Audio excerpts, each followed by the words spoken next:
Hi, everybody, and welcome to the Kidney Coach YouTube channel. I am naturopath Fiona Chin, co-founder of the Kidney Disease Solution, Kidney Disease and Kaigenesis, which is all our supplements dedicated to support those of you diagnosed with chronic kidney disease. And I'm really excited today to be joined for the first time on our channel by the amazing Professor Louis Vitetta. I met Professor Vitetta when we were up at an ATMS conference talking about the effects of long-haul COVID, and quickly realised that he and I have a very similar view into that, but I won't get into that. But Professor Vitetta talked all about the role of the microbiome in things like long-haul COVID, and we got talking about the role that the microbiome plays in chronic kidney disease, which is what we're going to speak about today. But to give you a bit of background about the amazing professor in front of me, he is Australian like me, so you're going to have to deal with both of our accents today, not one American and one Australian. He's the adjunct professor at the University of Sydney, Faculty of Medicine and Health. And not up until recently, he was the director of medical research at MedLab, which specialises, correct me if I'm wrong, but MedLab is a big probiotic company from what I've seen and does a lot of research on different strains of probiotics. The professor graduated from the University of Melbourne in the Faculty of Medicine, Dentistry and Health Science, and he studied the role of bacteria actually in the formation of gallstones, which I might pick your brain about that, and kidney stones, and if there's any correlation. But the professor has research interests in probiotics, prebiotics, the human microbiome, nutraceuticals, nutrition, and he has a wealth of clinical hours wrapped up in clinical trials, where I know he travels around the world and lectures, and he's done lots of amazing things. But Professor Vitetta, thank you so much for joining me and sharing your wisdom. I always love talking to people. Think like I do. Well, I'm humbled by the fact that you invite me on your podcast and talk about things that are very passionate for me, the research that is very passionate for me, bacteria. So I'm very happy to be here, and let's talk a little bit about the microbiome and chronic kidney disease. Let's do it. I'm just going to hand it over to you and listen to your amazing brain. Well, chronic kidney disease is probably one of the most important chronic diseases worldwide. I think the current estimate is about 1 billion people may have some form of chronic kidney disease. And the therapies that have been advanced are associated with the renin, angiotensin, aldosterone system. These are inhibitors with drugs for the symptomatic treatment of the problems that come with chronic kidney disease. And what I guess is outstanding in all of this is dietary restriction. Diet plays a big part in stopping the progression of chronic kidney disease. These drugs and dietary restrictions, I think, have achieved a very limited benefit. All right, but what is interesting is the complications that come with the progression of chronic kidney disease that is associated with a disturbed gastrointestinal microbiome system. The gut microbiome as a very short time span of research began in the early 90s. We all knew that bacteria were around, but we didn't really understand what was going on. It's a living organism. The gut microbiome is probably the most dense and the most, largest that co-inhabitates with the host. It's about 1 to 1.5 kilos of bacteria in the gastrointestinal tract, and it co-evolves with the host. This is very, very interesting because people used to say that the gut microbiome exceeded human cells 10 to 1. That's not right. No, I know. Yeah, it's more like about 1 to 1, or a little bit more bacteria, but it's close to 1 to 1. And in healthy individuals, the microbial communities are in a homeostatic balance with the activity of the host. And so you can change the commensal microbiome by increasing or decreasing the diversity of the microbiome. It still stays healthy. But in patients with chronic a chronic disease, a metabolic chronic disease such as type 2 diabetes, chronic kidney disease, there is a change in the homeostasis, balance of the microbiome in the gut. So we go from a eubiosis, balanced, to a dysbiotic gut, whereby we now have an effect that is pro-inflammatory, that is increasing permeability of the intestinal barrier function, and a loss of short-chain fatty acid productions. This is attributed to possibly an enrichment of certain types of bacteria or certain types of taxa, like Clostridiaceae, or as well as Enterobacteriaceae, that change the dynamics of the metabolites that the microbiome produces to maintain the host in some sort of metabolic and immune mucosal equilibrium. And once we have that kind of a shift, then we've got things that happen with a dysbiotic gut with adverse nutrition conditions producing uremic toxins. Now, uremic toxins, an increase in uremic toxins in the gut, like p-cresol sulfate, indoxyl sulfate, what's that other one? Indole-3 acetic acid, urea, creatinine, and all of these kind of things, all right, that are associated with a dysbiotic gut and impairing the tight junction permeability.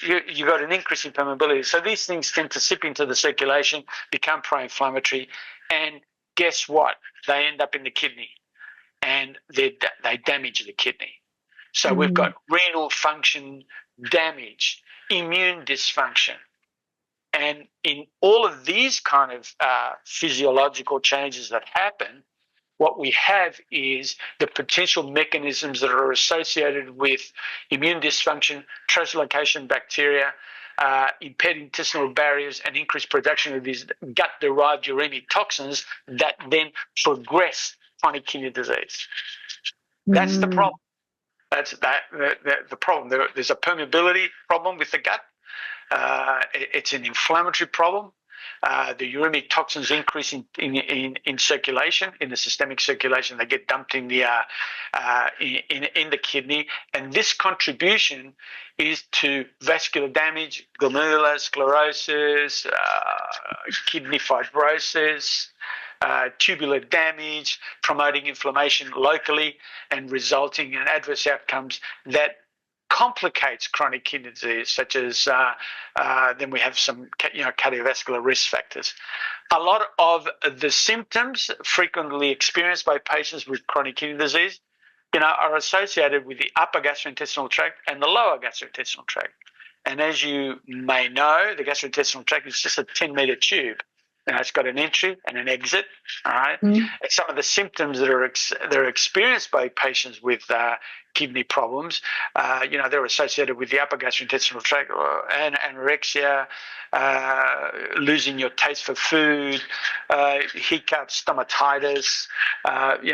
Sometimes people have vomiting, nausea. That's in the upper gastrointestinal tract. In the lower gastrointestinal tract, we may have patients that experience diarrhea or constipation. So there is a plethora of symptomatology that's associated with a dysbiotic gut. And so what do we do about it? What can we do about this? Well, as far as I'm concerned, from research that I know and that I've carried out, is to actually stop the progression of chronic kidney disease. That is very, very important. And I think that one of the things that people can actually do is revert to some sort of primordial diet that's based on the Mediterranean diet, something like that. Not necessarily the Mediterranean diet, but something like that. The adopting of fruit and vegetable diets, physical activity, mind-body medicine techniques to reduce stressful behaviors, because all of these things together impinge adversely the intestinal microbiome. progressing dysbiosis. So what we want to do is reduce dysbiosis and start off with prudent nutritional practices, which a lot of naturopaths talk to their patients about, what they should do. And what the consequences of that is to actually reduce the level of uremic toxins that are produced.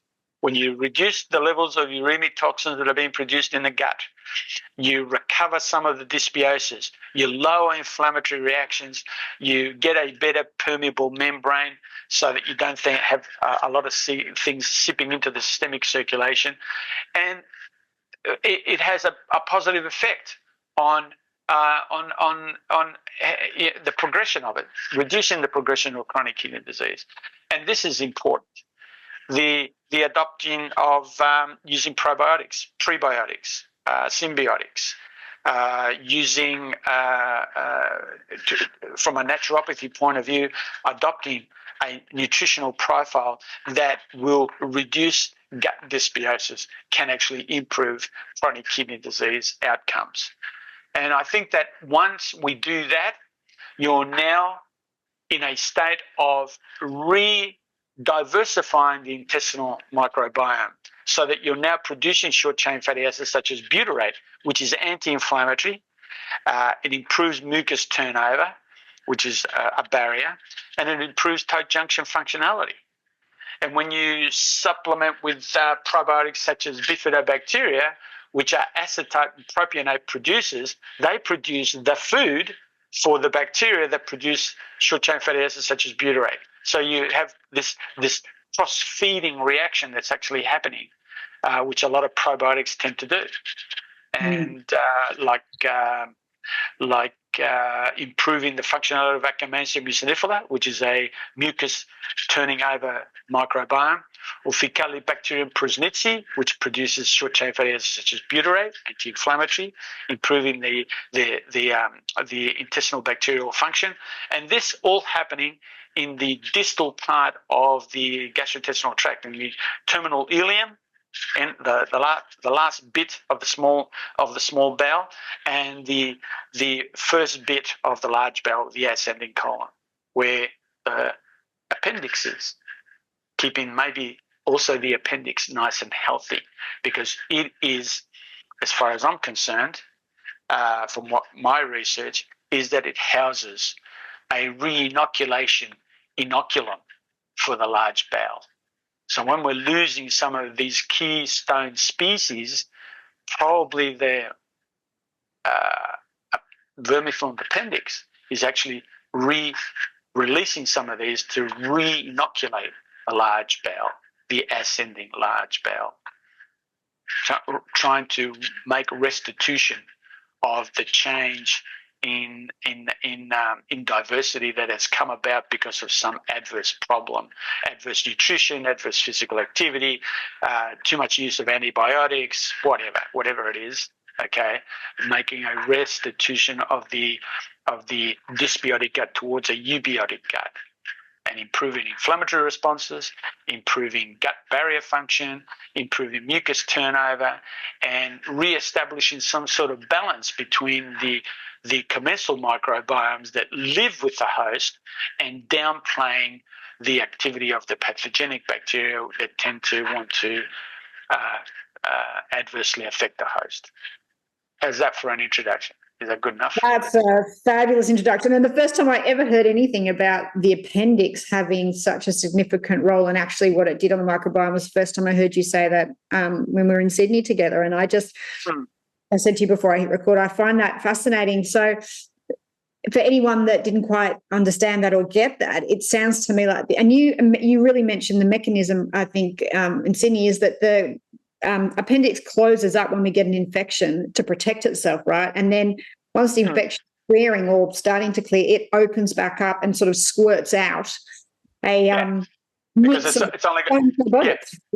Yes, it has one entry and one exit. It's just the same thing, and it, it's a large immunological organ, without doubt. And in being that, and housing. And there are publications in this area, and housing a microbiome that is very, very reflective of the commensal microbiome in the large bowel. They're comparable. And so it stands to reason that someone would say, well, you know what, this is probably housing the beneficial microbiome for the host. All right. And look, we can go into a lot of different things in this area, because when the appendix becomes significantly inflamed due to trauma, I believe, then maybe we have to have it removed if the trauma is too excessive. But these days, there are people around that believe that if it's slightly inflamed because of some sort of adverse effect that's going on, that it can be treated so that we don't have to remove it. And I think that that's a very good thing. All right. And I believe also that multiple combinations of probiotics and prebiotics that have been applied in clinical studies to actually manage chronic kidney disease do also help maintain the appendix healthy. I think they really do. That makes sense. Yeah. Yes, keep going. Yeah, I think that what's going on with the symbiotics that one is taking on is that we're promoting the growth of commensal bacteria for maintaining health. That's what we're doing. There's no mystery here. There have been studies that have shown that combinations of probiotics and prebiotics have reduced the serum concentration of I think it was P-cresol, a uremic toxin in patients with chronic kidney disease when administered for weeks. There are other single center studies. So it's not like as if there is nothing there. There is something there with respect to symbiotics, probiotics, prebiotics. There's also a lot of information on dietary manipulation, as I said earlier. Dietary manipulation needs to include the currently well accepted hypothesis that a high protein diet may be harmful to the kidneys. All right, so we need to take that into consideration. This causes hyperfiltration, and it could be a problem. All right, but if we push towards a plant fruit-based diet that helps the gut reduce the concentration of uremic toxins, that can be very beneficial for the kidney, because we're reducing that load in the systemic circulation that then is dumped into the kidney, that is then pro-inflammatory for the whole kidney. So from that point of view, I think that's important. The question that I was often asked when I was looking into this is, how far down the track of a chronic kidney disease when is all of this not working anymore? And I think that is a very important question. I think I wrote a paper over 10 years ago that I think that things could be reversed up to a middle level of chronic kidney disease. I think that when you're in the later stages of chronic kidney disease and you need a kidney transplant, I don't think any of this stuff is going to work. Yep. All right. But early on is the way to go. When people visit their general practitioners and they see that they've got some form of early progression of chronic kidney disease, that's the time to actually do something about it. And I think that if the clinicians are not well equipped to be able to do this, then they should refer to a naturopath who can actually put into place nutritional advice, probiotics, prebiotics, and then follow that up with a clinician to see how the progression of early diagnosed chronic kidney disease is going, and whether the progression has been stopped. Yeah, I think that's the challenge.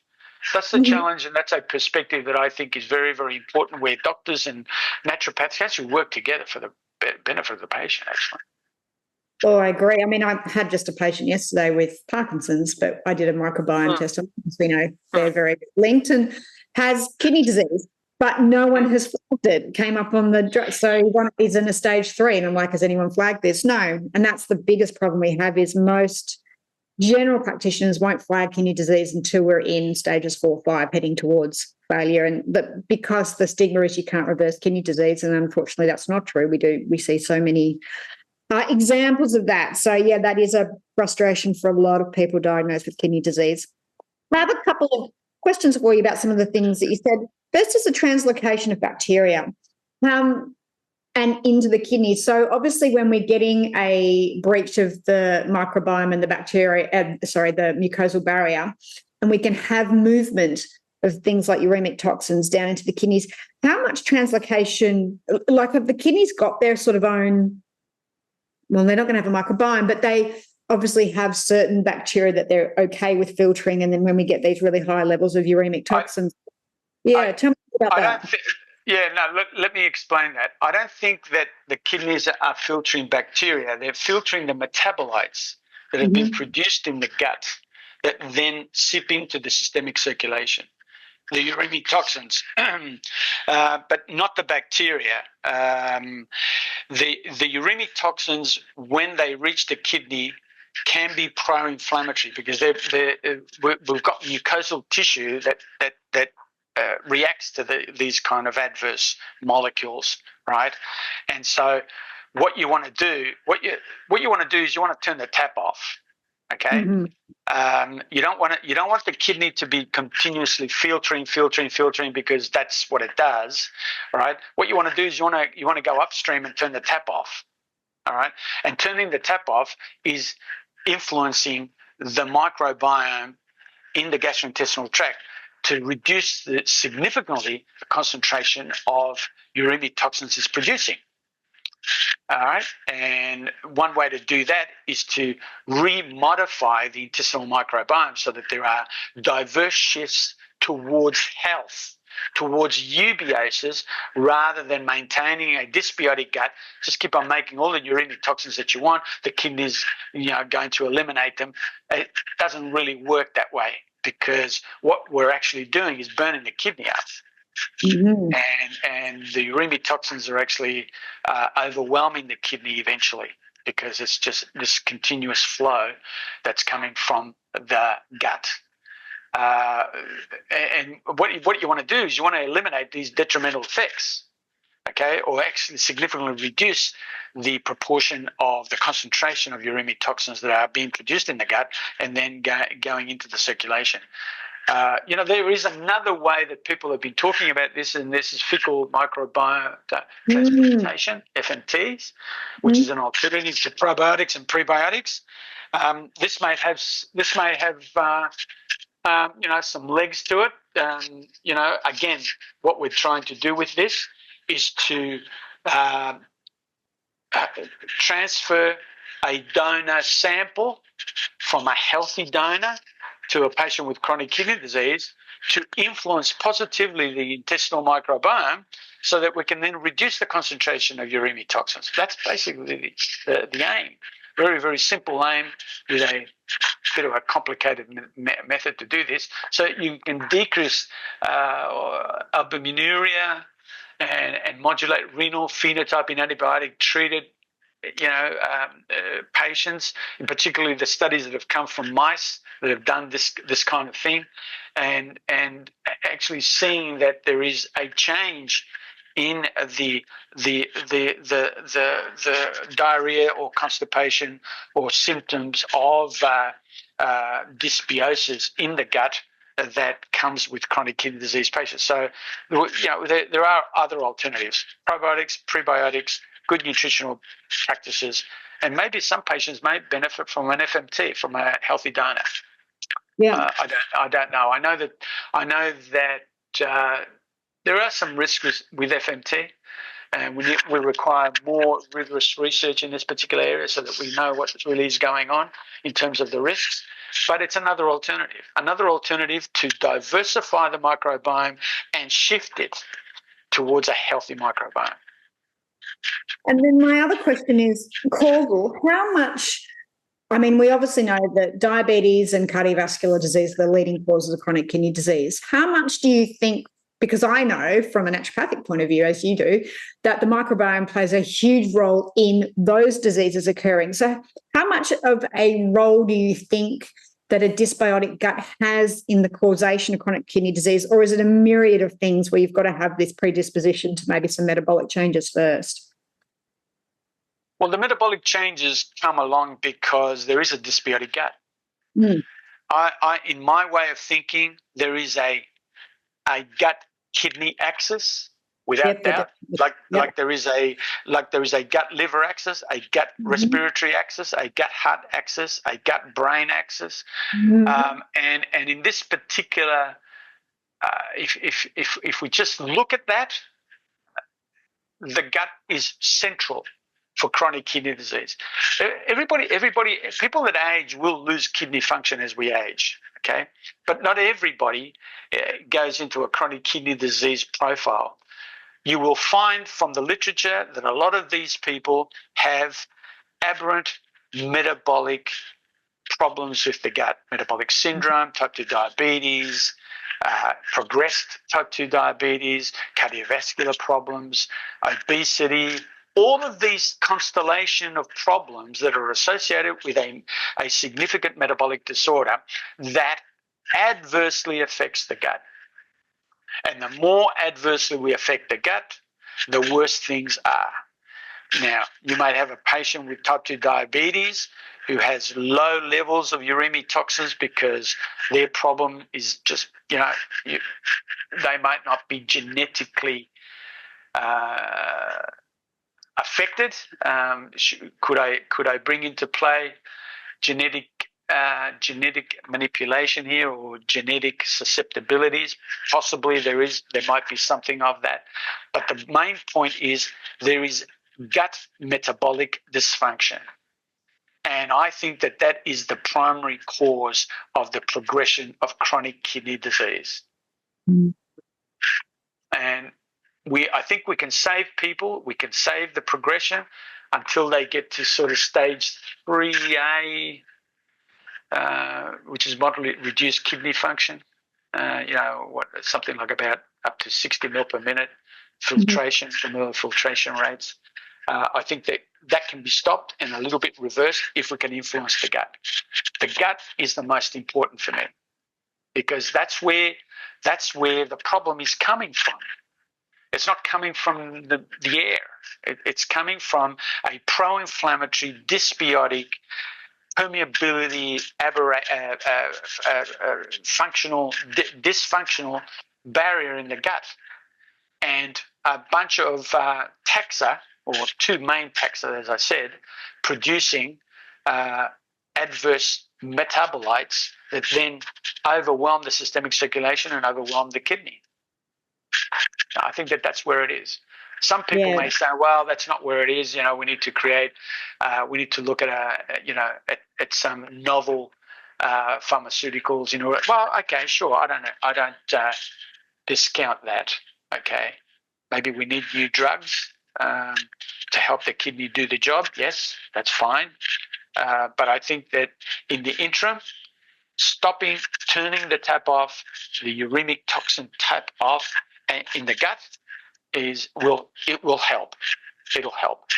That's, I think, a challenge and a perspective from a nutritional point of view. Yeah, no, I agree. I mean, Naturopath 101, right? We always learned that all disease starts in the gut. That's our motto, right? We start there. So, and generally, successful in treatment and helping people. Yeah, absolutely. This is one of the things that I've always said. I think what naturopaths can do very, very well is actually identify the early signs of kidney problems. Like, for example, looking at patients, talking to them about flank pain, edema, hypertension, signs of uremia, that kind of thing, and then advising them to go and see a GP of some sort and get things sorted out so that you can then put things into perspective with respect to, uremic toxins, gut function, health, that will lower pro-inflammatory activity, lower the concentration of uremic toxins, and maybe work with the GP with with certain medications that may help with hypertension, because you don't want to be hypertensive, and affecting adversely the kidneys, because hypertension does adversely affect the kidneys. Absolutely. And then looking at other concentrations of abnormal urinalysis with elevated serum creatinine, that kind of thing, and then see what clinicians can actually do with that while working in conjunction with naturopaths. I truly believe that they both need to work together with this. No, I agree. Definitely, for all of that sort of stuff, that's where we get the bulk of our success. And another question that I know our community will have, you mentioned probiotics, prebiotics, and symbiotics. For people that don't know the difference between the three, can you walk us through what they look like? Do you use them together? Is there an order that you go through? And are there any specific strains or types of probiotics or symbiotics specific to chronic kidney disease? Well, okay. I would be using a multi-strain probiotic with a couple of lactobacilli that operate in the terminal ileum, and maybe 2 or 3 bifidobacteria that operate in the large bowel. These are the producers of acetate and palmitate. That is a energy source for the bacteria that actually, the other bacteria, Faecalibacterium prosnitzi, for example, that produces short-chain fatty acids. And not use a single probiotic strain, but use a multi-strain probiotic, okay? But which one? Where do you go and get them? Which one? What's the dose? And what do you do? I think that this needs to be a very serious conversation with naturopaths about which research they are looking at with respect to probiotics. And the idea with probiotics is to reduce the pro-inflammatory profile of the gut. That's the first thing, okay? Prebiotics is a food for the gut microbiome in order to reestablish eubiosis, and patients can actually buy symbiotic formulations, which is a mixture of prebiotics and probiotics together, okay? Sometimes that's a useful thing to do, but in my expertise in this particular area, I would be talking to patients about what kind of diet are they consuming on a daily basis and get them to change that, and then look at supplementing with a probiotic, a prebiotic, or a combination of both. I think that's the simplest way that I can put it. I'd begin with a nutritional intervention that addresses what are you eating? What do you eat? When do you eat? How's your weight? Yeah. Are you overweight? What other conditions have you got? Do you have early stage type 2 diabetes? Are you hypertensive? Have you been diagnosed with hypertension? So there are these things that I think naturopaths can talk to their patients initially about what's going on. Irregular bowel movements. Have you got diarrhea? Are you constipated? Do you have abdominal pain? All of these things talk to you and me about the gut not being right. Yeah. And so we need to look at that. And if the gut's not right, you can bet that it's dysbiotic. If it's dysbiotic, you can bet it's pro-inflammatory. If it's pro-inflammatory, you can bet that there is loss of intestinal barrier integrity. It's that simple. It's really that simple. I couldn't make it any more difficult than that. It's that simple. And as you pointed out, Fiona, all of this stuff has come from naturopathy first up. And I'm happy that medicine has adopted a lot of these ideas, because it provides an integrated medicine approach to the care of patients with metabolic disorders such as type 2 diabetes, chronic kidney disease, and both sets of prescribers, if you want to call them that way, both sets of clinical people, medical and non-medical, can make a huge impact in improving the lives of people with chronic kidney disease. Yeah. No, it's good to hear. And you're right. It is lovely to see that medicine's caught up with that. I mean, we're seeing, rheumatoid arthritis, I think, is a big one where we're seeing very specifically, we know sort of what is going out and what probiotic we can put in there to really affect. And they're doing some clinical trials. It's cool. Yeah, absolutely. So, and, the standard things that people do, vitamin D, use of vitamin D, which is not a vitamin, it's actually a hormone, and every cell uses vitamin D. It's a very important hormone for maintaining immune function balance in equilibrium, which is very, very important. And the other thing that I sometimes talk about is, do patients present to you with SIBO? Small intestinal bacterial overgrowth. The probiotics is not going to work. It's going to make it worse. Yes. Please talk about that, because that's exactly what I was doing today with the patient. So that's a really, really good point. SIBO is the first thing I'll treat in any patient before I do anything else. That has to be clear. Absolutely. So. And, using Saccharomyces cerevisiae or Saccharomyces boulardii, boulardii more than anything, is to actually reestablish that microbiome balance in the gut, because I've seen a lot of people give probiotics for SIBO and it just makes it worse. And so tell me the mechanism of that, because obviously that's something that I know, and what's small intestinal bacterial overgrowth? This is bacteria that come from the mouth and now colonize the upper small bowel. And you see this in patients that have been using for a very long time proton pump inhibitors. So when you haven't got, so when you're using proton pump inhibitors because you want to fix something like, for example, reflux esophagitis, severe reflux esophagitis, and you get proton pump inhibitor to stop the production of acid so that you don't regurgitate the acid, and it can be awful. That it really can be awful. Okay, but what it does is it now blocks that barrier to ingested microbes. We ingest microbes all the time, and these are mouth microbes. They don't belong in the small bowel, they belong in the mouth. And so we're now getting recolonization of the small bowel with bugs that belong in the mouth. And probiotics don't influence these bugs as they recolonize the upper small bowel, causing problems. So what you need is I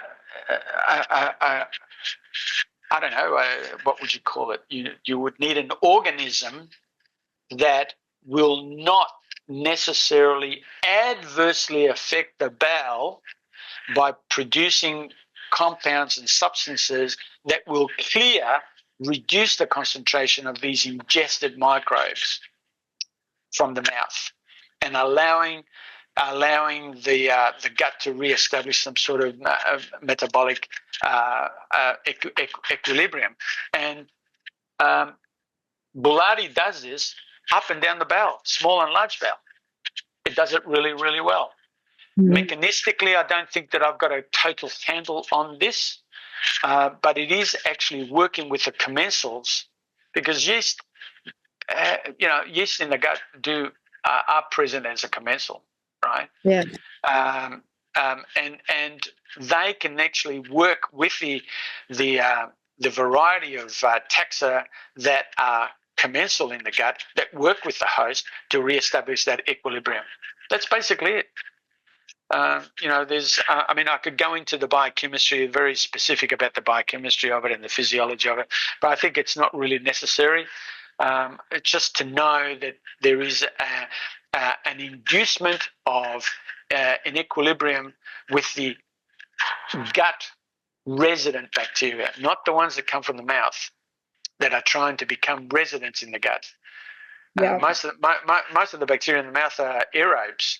Most of them. There are some anaerobes, but you can't be recolonizing the upper gastrointestinal tract with bacteria and then using a probiotic to fix it, because it's not going to fix it. It's a great thing to say. And like you mentioned, SIBO, or small intestinal bacterial overgrowth, is, before doing anything, I tend to treat that with an antimicrobe and using Saccharomyces boulardii. They're my favourite to use. And then recheck the gut. I'm really big on making sure I have a microbiome report first, and then I can make a decision about exactly what strains. Yeah, that's okay. Yeah, that's good. Yeah, that's useful. Yeah. Yeah, and a lot of our kidney disease guys have been. There seems to be a lot of them on proton pump inhibitors, so it's a really good thing for that. Well, that's the other thing. I was gonna mention that, but it's not just proton pump inhibitors. There's there are a whole bunch of other things. Antihypertensive drugs, things that actually will affect the microbiome in the gut. Yeah. So there's this thing you got to work with. I sympathise with you.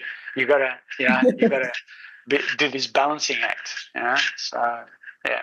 But if you work with integrative clinicians, I think naturopaths can actually make a significant impact. Actually. Yeah. Let the doctors do their integrative thing, and you do the thing that you know best. Exactly. And I think that the patients will actually benefit enormously from that. Yeah. Now, that's all been such a wealth of information and so many good things for people to understand of why I harp on about in our programs and things like that, why diet is so important now, because we're just like, it's a foundation. Unless you get that right, there's no point taking all our absolutely and things like that, because diet will drive all of this stuff. So you've really hammered that home for me. Is there any other big key takeaways that you feel like our chronic kidney disease community should understand when it comes to the role and the I'm a big believer in exercise. Tell me about that in the role in microbiome. No one's ever really, I know it's there, but no one's really taken it that. Well, I've done research on exercise with elite athletes. I did a study many years ago in Tasmania with elite athletes that you stress them with exercise and you check their microbiome, and their microbiome with excessive exercise for a short period of time goes into a dysbiotic state. We measured that through a lipopolysaccharide in the bloodstream, and then the same, they were their own controls, and then we gave them the same amount of exercise, excessive exercise, but taking a probiotic, and the level of lipopolysaccharides was significantly reduced, and they were able to have better time to fatigue. So when they didn't have the probiotic, fatigue occurred quicker than when they had the probiotic. And so they had better gut health.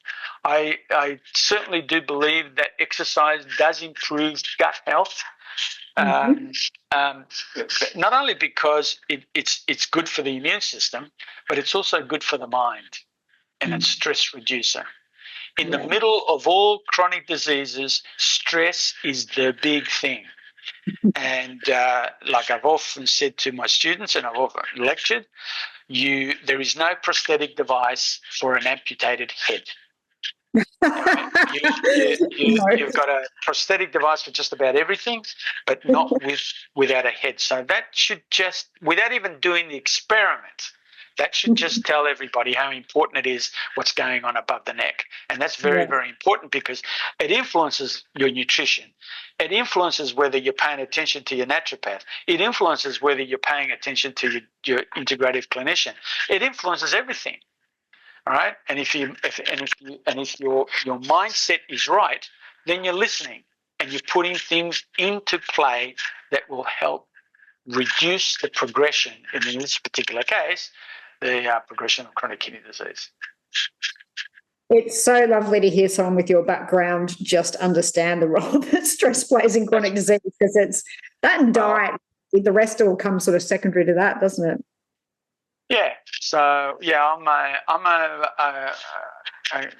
summary of a lot of research that people have done, research that I have done, and when you put it all together, for me, it's very, very simple.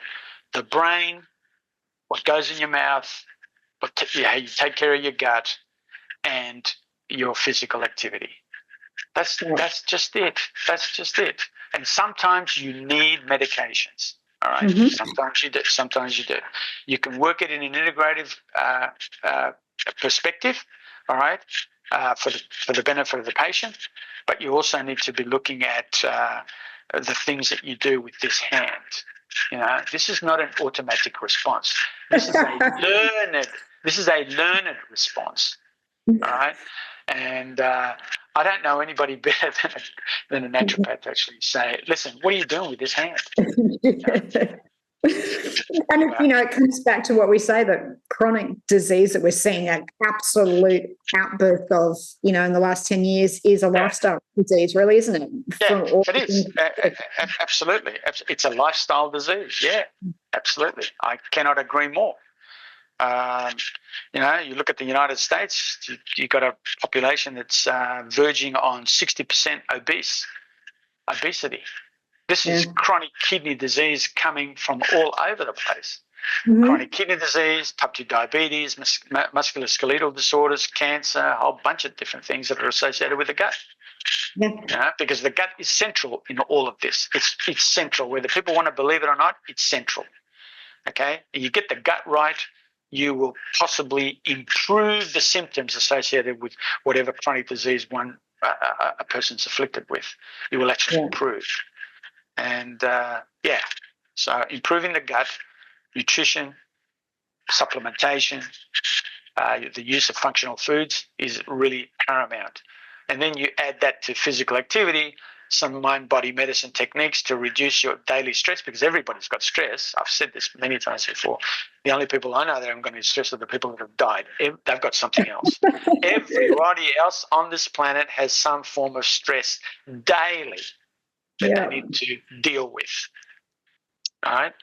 And, having some friends, having some couple of friends that you go out and have a coffee with or tea or whatever, and you download from the higher centers, the computer, download the rubbish and get rid of it. Maybe that's a start to mind-body medicine. Yeah, that's a very nice start. Professor, that's been amazing. Is there anything else you want to add before we wrap up this? No, I just want to thank you. I thank you. I like talking to you. I enjoyed meeting you. I enjoyed your lecture at the ATSM, and you're very passionate. I like that. That's why I came on this, because you show passion, and I like that. Well, ditto. Same. And I, again, wanted to really thank you for your time and energy and your knowledge and what you put into this video today. But same, it's like I say, when you came on and spoke, I was like, someone who's real. Thank goodness for that. I don't have to be so muted when I come and follow you. I have followed my path from the beginning, and when I was at the University of Melbourne, I was known as Professor Abrupt. Because I tell it as it is, and I don't speak out of turn to denigrate people. I don't. I speak based on the research and based on what is plausibly possible and not impossible. Okay, and I've never dumped on medicine, but I've asked them to actually come up to speed. And I've also asked naturopaths to come up to speed and learn about the research and learn to see that there is multiple areas that people need to be cognizant of, so that we can benefit the patients. All right. So from that perspective, I have followed my line, and I still want to investigate probiotics. We've just finished a clinical trial that we're analysing the data, and I can tell you, without too much fanfare, that giving probiotics to early diagnosed menopausal women does not work as what we thought it was going to work. Oh, interesting. Especially if the women are of a healthy weight. But if women are in the obese category, the data seems to show that the probiotic can actually help stop the progression of osteoporosis in these women. So that's going to be interesting to work that into the microbiome data, and hopefully we'll publish that information later this year. We've got a meeting next week. All the researchers. This is a Boston, Harvard University, Sydney University combination. The trial was carried out here in Australia, in Brisbane and Sydney. So I'm looking forward to producing that paper for people. But again, there's the story. If you're overweight and obese and you've got a dysbiotic gut, things are progressing badly for you. If you then put some functional food intervention in there for a year, we did that, it tended to stop the progression. It's the same story over and over for another metabolic disorder, that has a gut-bone axis, another gut-bone axis. Yeah. So there you go. The gut central. More challenges and perspectives. Always. Well, Professor, I really want to thank you for your time. If anyone wants to get in contact or understand more about what Professor Vitetta does, I'll put a link in below. You can go and view work there. If you want to know more about what we do, head to www.kidneycoach.com. You'll find us on Facebook and Instagram and all the places that we should be. Remember to hit subscribe and like. That way you will get notified anytime we put up new content. And if there's any other topics that you want me to wrangle the professor back to talk about related to the microbiome, put your comments below and I'll be sure to reach out to him to wrangle him back. Professor, thank you so much for your time and energy. I really appreciate it. And to our community, we hope you found this super useful. We look forward to seeing you next time. Bye. Thanks, Fiona. Take care of yourself. Thank you. You too. All the best. Bye.